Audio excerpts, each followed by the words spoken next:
when does open source shine in cybersecurity, especially with the AI wave, and where does it introduce unique vulnerabilities? That's a great point. I am an advocate for open source, right? I think open source is an important part of our industry, the same way it is important in the other industries, in the general tech industry. If you look at all of the big players out there, so you're talking about like, I don't know, Google and Meta and all of these companies, they really care about producing open source projects because they want to support the community. That's where a lot of the innovations come from. Have you guys used GitHub, right? Git is an open source project. And now it's the backbone of every code project that you have. On top of this open source project, Git was created in, was it 2005 or 2006, right? By Linus Torvalds. And then on top of that, a lot of businesses, not necessarily open source, were created. So GitHub and GitLab and so on, right? It's the same thing for AI. We have many open weights models out there. So we have the Llama models. We have OpenAI creating the GPT OSS now. And the reason why this is important is because it gives everyone who is not part of the industry yet, in a financial way, the opportunity to be introduced to this software. It kind of open up you don't have to be a rich person or a person who lives in a rich country to be able to use this technology. That's a big difference.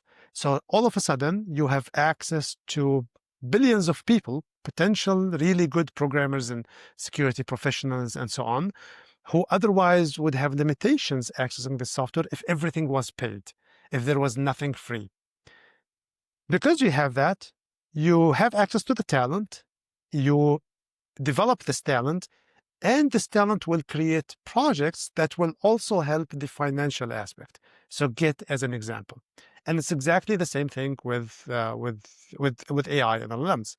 If you go to Hugging Face is the GitHub for AI, essentially, right? People create their own models, they train them, they create data sets, and they upload all of that into Hugging Face, and they share that with everyone. So now you can go on Hugging Face and you can use one of these models or data sets that is published there to create your own small application. So that is great. Now comes the security part of that.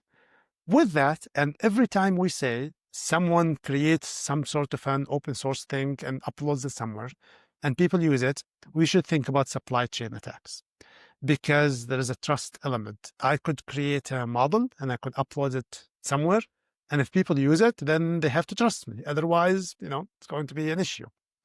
As a matter of fact, some of these models could have malware as part of them. There are, like, if you Google around, you will see many headlines about Hugging Face being, the term I believe was used, riddled with malicious models. So many people uploading malicious models, which led an organization such as Hugging Face to apply security as well. So they're scanning these models, they're making sure, like, they're applying multiple controls on top of that. So just to kind of round this up, I think open source is a backbone for technology in general, including cybersecurity. For Rabea Innovations,